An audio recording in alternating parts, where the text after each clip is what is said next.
j'accompagne les entreprises aujourd'hui de ce secteur dans la mise en place d'indicateurs d'éco-conception et de la démarche en fait au quotidien dans les entreprises.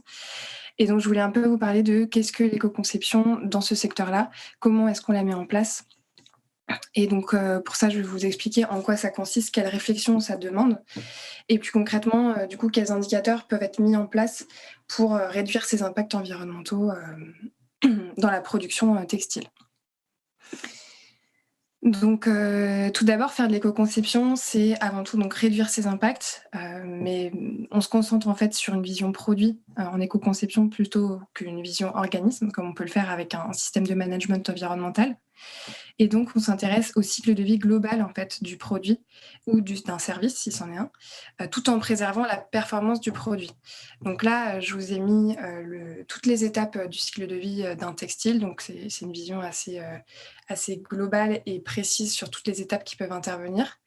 Et donc, si vous êtes une marque et que vous commercialisez des vêtements ou que vous voulez éco-concevoir votre produit, bah, il ne faut pas seulement prendre en compte la matière première que vous allez choisir. En fait, en éco-conception, l'idée, c'est vraiment de prendre en compte chacune de ces étapes, de réfléchir à, OK, la matière première, mais aussi les procédés de fabrication, en passant par tout le processus de conditionnement, de stockage, de transport, de vente, mais aussi tout ce qui se passe après la vente du produit, donc même en usage et à l'entretien du vêtement.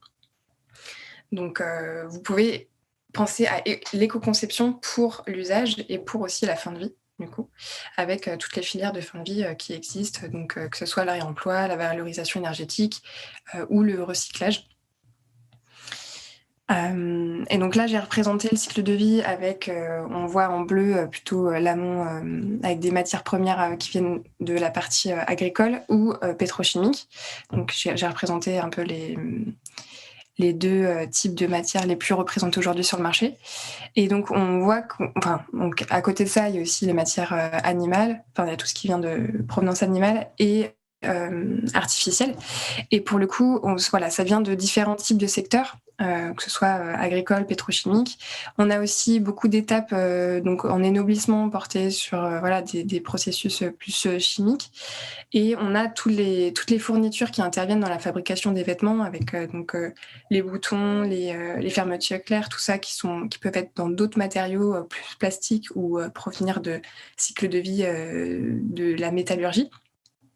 Et donc, en éco-conception, on essaye de prendre en compte ces différentes provenances, en fait, ces différentes étapes du cycle de vie. Et on va réfléchir, nous, en comment est-ce qu'on intervient dans ce cycle de vie-là, qu'est-ce qu'on influence, qu'est-ce qu'on maîtrise dans chacune de ces étapes, est-ce qu'on a des fournisseurs, des partenaires qui peuvent nous permettre d'agir sur ces différentes étapes. Et voilà, c'est comme ça qu'on va mettre en place la démarche, en fait. Donc, il faut avoir cette vision globale. Et donc là, le cycle de vie, il vous montre la complexité justement des différentes étapes à prendre en compte et la différence des secteurs à impliquer dans cette démarche. Donc l'éco-conception, c'était donc avant tout prendre en compte toutes les étapes du cycle de vie, mais c'est aussi prendre en compte différents indicateurs, donc différents critères d'impact environnementaux. Donc nous, on sépare les différents indicateurs en 3 familles que je vais vous présenter. Donc d'abord, il y a la famille d'impact qu'on appelle les impacts environnementaux, mais en fait, ce sont des critères qui sont quantifiés par des outils d'analyse de cycle de vie. Donc, ce sont des outils qui permettent de traduire les flux qui interviennent à chaque étape du cycle de vie, donc les flux entrants et sortants à chaque étape, donc c'est-à-dire tout ce qui est matériaux, consommation énergétique, consommation d'eau, consommation d'espace aussi, et tout ce qui sort de chaque étape, donc le produit, les coproduits, les effluents, les émissions. Et donc tout ça, à chaque étape, on va les quantifier, les traduire en impacts environnementaux par des méthodes scientifiques qui ont été élaborées par des comités d'experts. Et on en ressort justement ces indicateurs d'impact. Donc là, je vous en ai mis quelques exemples. Les émissions de gaz à effet de serre. Tout ça, c'est quantifié en kilogrammes équivalent CO2. Donc c'est l'indicateur qu'on connaît le plus. Après, en éco-conception, on essaie justement de prendre en compte différents types d'indicateurs, pas seulement ces émissions de CO2, mais aussi l'épuisement des ressources fossiles, l'eutrophisation de l'eau. Donc là, on est sur la pollution des écosystèmes aquatiques, en quantifiant la quantité d'azote dans les milieux. Et de phosphore. On a aussi la toxicité, l'écotoxicité, donc ça c'est l'apport de substances aussi, dans la terre, dans les eaux, et on a l'impact sur la biodiversité, donc, qui est aussi prise en compte dans ce type d'outils-là, mais plutôt mal représentée puisque c'est assez difficile de visualiser les interdépendances entre les différentes espèces qui existent. Et donc aujourd'hui, ce type d'outil est l'outil le plus abouti pour évaluer les impacts environnementaux qu'on a sur tous les indicateurs qui existent. Par contre, c'est quand même assez mal représenté sur cet indicateur de biodiversité. Mais c'est en cours d'amélioration. Donc voilà les indicateurs d'impact qu'on peut prendre en compte et qu'on essaye de réduire finalement quand on applique une démarche d'éco-conception. Donc ces outils, ils ont une grande place dans ce type de démarche et on essaye d'améliorer justement chacun de ces indicateurs à partir des résultats d'une évaluation environnementale. Mais on ne prend pas en compte seulement les résultats qu'on a de cet outil, puisqu'il ne représente pas tous les indicateurs qui sont intéressants de prendre en compte pour les textiles, puisque par exemple, on ne prend pas en compte la quantité de microplastiques qui a été relarguée au lavage. Voilà, donc il y a d'autres types d'indicateurs plus accessibles pour les entreprises, puisque ces outils de quantification sont souvent chers, demandent des compétences et beaucoup de ressources. Donc il y a d'autres types d'indicateurs qui peuvent être utilisés pour essayer de réduire ces impacts sur la biodiversité et autres types d'indicateurs. Donc il y a les indicateurs de flux.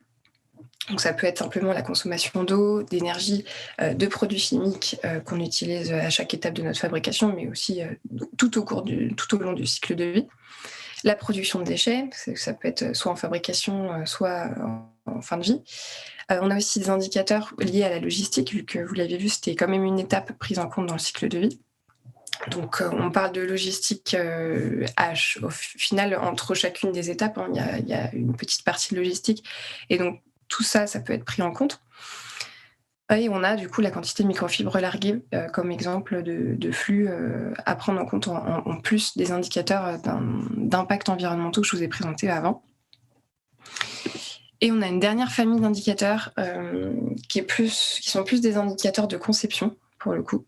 Et là, on retrouve tout ce qui est indicateur de justement quel est le pourcentage de matière recyclée qu'on a dans notre produit, le pourcentage de matière vierge, donc on essaye de le faire varier. On a est-ce que notre matière est labellisée. Donc attention, quand je parle de labellisation, c'est pas forcément tout type de label, hein. Il y en a qui sont plus restrictifs que d'autres et typiquement l'écolabel européen possède un référentiel qui prend en compte toutes les étapes du cycle de vie et différents indicateurs d'impact environnementaux, donc assez restrictifs. Donc voilà, il y a un indicateur de labellisation qui peut être pris en compte. Ensuite, on a la quantité de matière aussi. On a le nombre d'étapes de fabrication différentes. Il y a certaines marques qu'on a accompagnées qui ont choisi de réduire leur nombre d'étapes, par exemple en supprimant des étapes qui donnaient de la résistance c'était une bobine de fil en coton.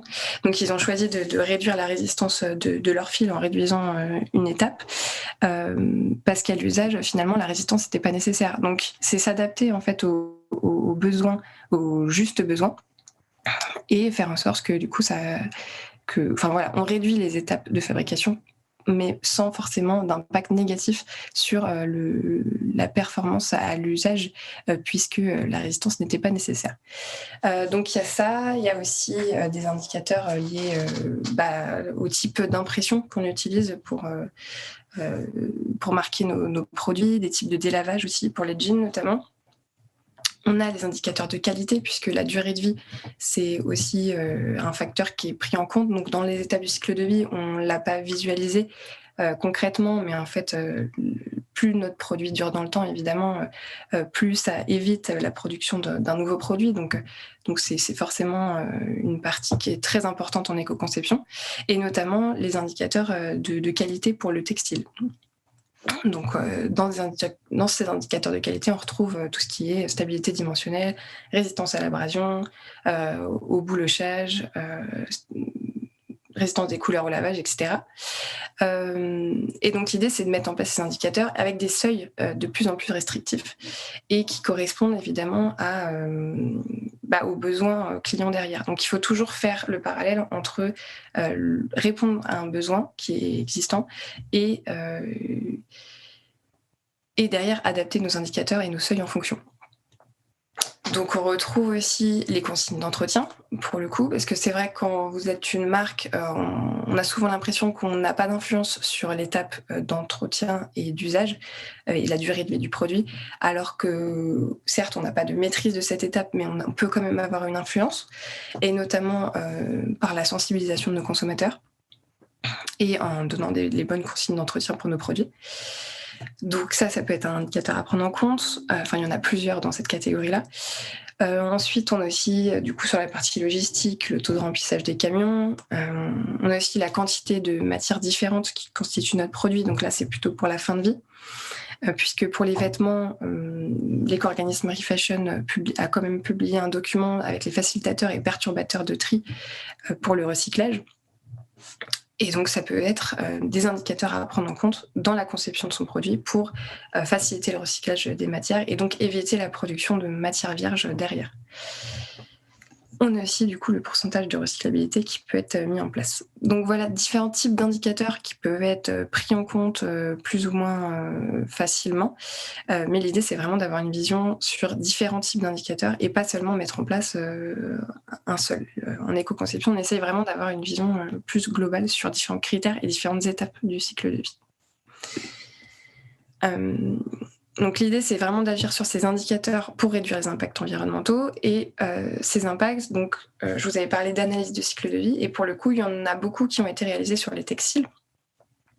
Et donc, on retrouve ici sur ce diapo des résultats d'impact. Donc, c'est une analyse de cycle de vie qui a été réalisée par la Commission européenne en 2014 sur différents types de textiles. Donc là, c'est des résultats globaux, mais qui prennent en compte les vêtements, et aussi le linge de maison. Donc, il y a différents types de produits qui ont été analysés, et là, c'est la moyenne des résultats selon différents indicateurs d'impact, donc une des familles que je vous présentais juste avant.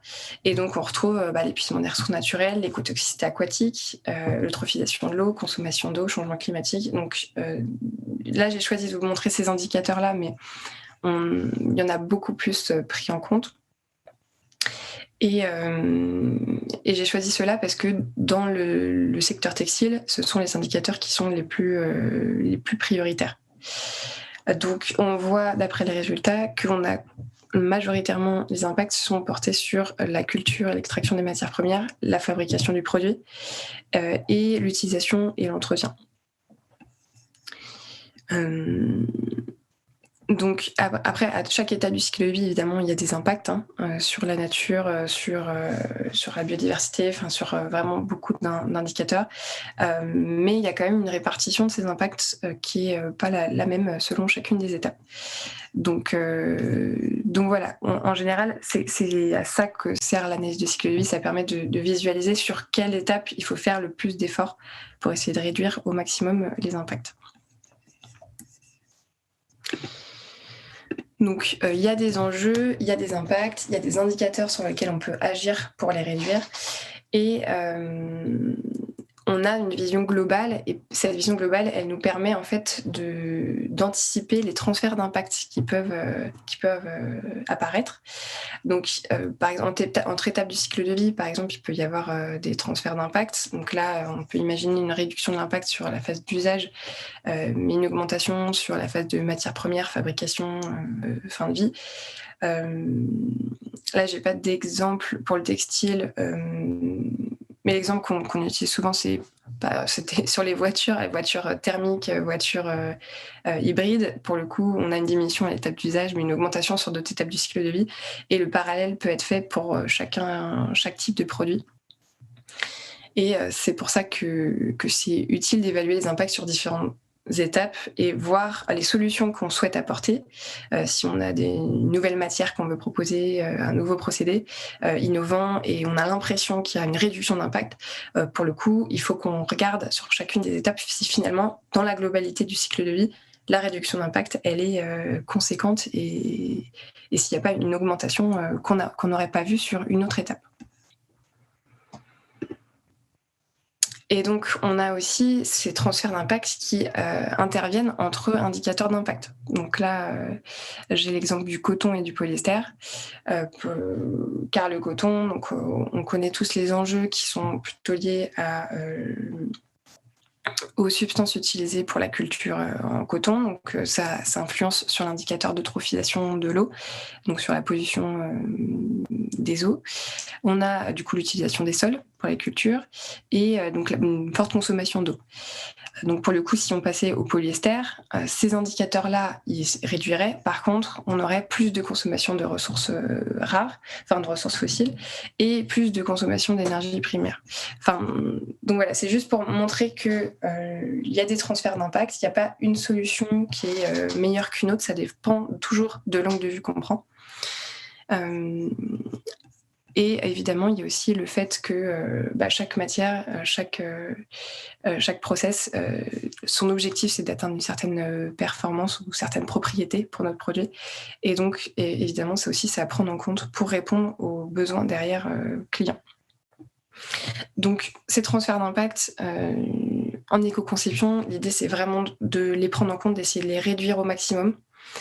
En général, c'est pas faisable. Enfin, on peut pas éliminer en fait ces transferts d'impact, mais on peut au moins les identifier et essayer de les maîtriser. Et l'objectif, c'est quand même de réduire l'impact de façon globale, même s'il y a des petits transferts qui interviennent entre différents indicateurs.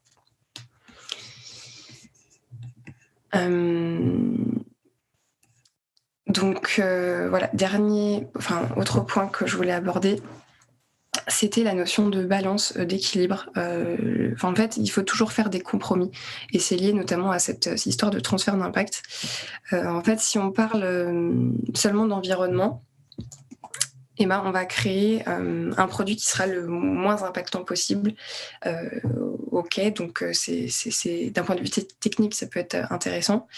Mais si le produit ne répond pas aux autres contraintes de notre cahier des charges, si le temps de développement est trop long, si le coût est trop élevé, on aura créé le meilleur produit pour l'environnement, mais il ne sera pas utilisé derrière.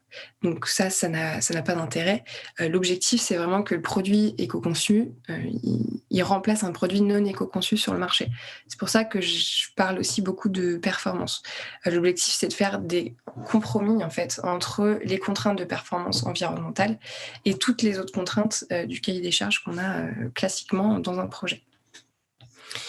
Ensuite, cette réflexion transversale sur différents critères et différentes étapes du cycle de vie, ça permet aussi de discuter le cahier des charges du produit. En fait, on peut remettre en question, en cherchant des solutions, en fait, on peut réfléchir à des contraintes qui ont été imposées dans le cahier des charges par un industriel.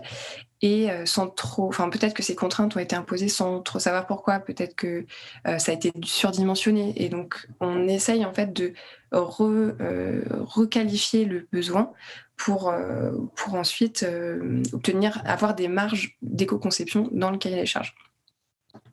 Donc l'environnement, c'est pas forcément juste des indicateurs à prendre en plus dans notre réflexion sur notre projet, mais c'est aussi un vecteur d'innovation. En fait, ça permet de se challenger et peut-être de se différencier, d'aller plus loin.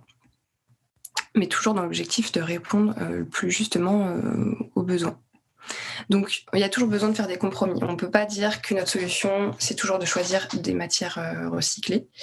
Peut-être que c'est plus facile à mettre en place pour une entreprise parce qu'ils transforment eux-mêmes la matière ou parce qu'ils ont un fournisseur qui peuvent leur donner cette solution.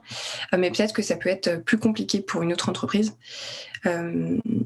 parce qu'ils n'ont pas le fournisseur adapté, ou alors ils ont un fournisseur mais qui leur fournit une matière qui n'a pas la performance souhaitée.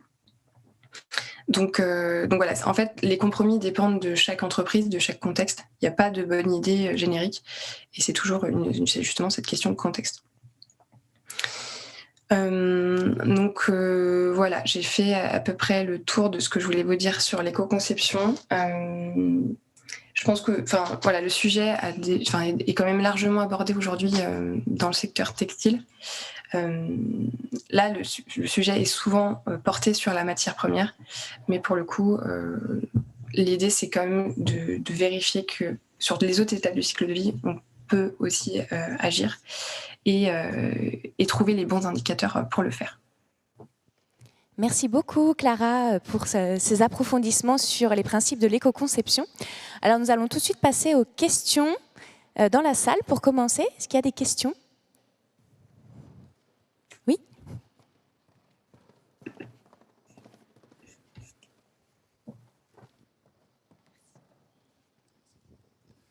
Bonjour et merci pour la présentation. Deux questions en fait qui sont éventuellement liées. Dans l'approche avec les entreprises qui ont travaillé avec vous, s'agissait-il plutôt d'une approche sur une partie d'une collection qu'on voulait éventuellement étiqueter un peu plus éco-responsable, ou s'agit-il aussi éventuellement d'une approche plus globale sur l'ensemble des collections ? Et deuxième question liée à ce travail-là, alors quels étaient éventuellement les obstacles, les premiers obstacles rencontrés dans la mise en place de l'éco-conception ? Alors, ça dépend. En général, il y a différents profils. Il y a des entreprises qui viennent et c'est leur premier point d'éco-conception, donc ils veulent se lancer sur un produit avant tout. Donc, ils font un choix sur un type de produit, en général pas très visible dans leur gamme pour s'initier au sujet. Donc, ils se lancent sur un produit et ensuite, l'objectif, c'est de démultiplier sur leurs autres gammes, si besoin. Et puis, on a d'autres entreprises qui viennent nous voir, qui ont plein de gammes différentes et qui cherchent à justement entamer une démarche plus transversale. Et là, pour le coup, on est moins sur l'application sur un produit avec un point de vue centré sur... en fait, on a une dimension plus par catégorie de produits. Du coup, par exemple, on a une entreprise qui commercialise des jeans et des t-shirts. Et s'ils veulent travailler de manière transversale, on va essayer de catégoriser leurs différents produits. Donc, par exemple, tous les jeans ensemble et tous les t-shirts ensemble, voilà, très simplement, en fonction de la similarité des enjeux, en fait, des différentes catégories de produits qu'ils ont, pour ensuite trouver des indicateurs qui permettent de répondre à ces enjeux. Donc, si c'est transversal, on est plutôt sur une approche un peu plus superficielle par catégorie de produits. Et les entreprises qui veulent vraiment commencer par un type de produit spécifique, là, pour le coup, on rentre vraiment dans le vif du sujet et de façon plus précise sur ce qui peut être mis en place par type de produit. Et après, au niveau des difficultés, en général, les entreprises qui viennent nous voir, elles sont déjà motivées en fait pour mettre en place ce type de démarche. Donc nous, ce sur quoi on les alerte, c'est avant tout de bien choisir le produit quand ils veulent commencer par un produit. C'est bien choisir le produit qu'ils veulent éco-concevoir en premier, parce que souvent on se rend pas compte des difficultés, du temps que ça peut prendre de mettre en place ce genre de démarche. Et il y a des personnes de l'équipe projet qui peuvent partir et en fait on se demande finalement le sens de ce projet, pourquoi on a choisi de se lancer sur ce produit-là alors qu'il est très complexe, qu'on a un verrou technologique, qu'on ne sait pas comment trouver de solution finalement. Et donc ça perd tout son sens et le projet est abandonné. Donc souvent c'est dans ce choix de produit qu'on essaye de leur dire de formaliser avant tout une méthode de choix en fonction des objectifs d'entreprise, de la motivation de l'équipe qui compte beaucoup et du marché aussi. Donc il y a des problématiques là-dessus. Après, c'est vraiment en fonction des objectifs de l'entreprise. Enfin, on n'aura pas les mêmes problématiques si c'est une grosse entreprise, une petite entreprise. Chacun a ses ressources en fait qui diffèrent, et donc à chaque fois on essaye de nous s'adapter en fonction des ressources qu'ils ont à disposition pour leur proposer quelque chose d'applicable. Merci beaucoup Clara pour cette réponse. Alors on a une autre question dans la salle. Merci. Bonjour. Moi, j'ai une question concernant, donc vous disiez tout à l'heure que les impacts étaient surtout portés par les étapes de culture et de transformation de la fibre en matière. Donc ça, ce sont des étapes qui sont loin de nous, du coup, souvent avec des interlocuteurs que nous ne connaissons pas. Donc il y a un gros sujet autour de la traçabilité de cette fameuse chaîne d'approvisionnement qui est énorme. Comment est-ce que vous gérez ce sujet-là et comment vous accompagnez en fait les entreprises à mieux connaître toute cette chaîne? Oui, c'est vrai que la traçabilité, c'est un fort enjeu qui est lié justement à l'identification des enjeux environnementaux sur tout le cycle de vie. Et c'est tout à fait un des premiers freins qu'on rencontre quand on essaye de récupérer des informations pour évaluer l'impact avant de trouver des solutions. C'est toujours, on se heurte souvent à des murs. Et pour essayer de lever ces barrières, on accompagne les entreprises dans justement quelles informations il faut collecter auprès des fournisseurs, comment est-ce qu'on peut leur poser les bonnes questions et sur quel axe. Donc, par exemple, on formalise des questionnaires pour transmettre aux fournisseurs pour que eux, derrière, nous répondent et qu'on puisse interpréter leurs réponses et leur donner une note environnementale. Et donc, on a différents indicateurs liés justement aux fournisseurs qui peuvent nous permettre de choisir des fournisseurs qui font des efforts sur le domaine environnemental. Ça peut être des fournisseurs qui sont certifiés, ISO 14001 ou autres. Ça peut être sur les technologies innovantes qu'ils proposent, si vous avez des connaissances dessus.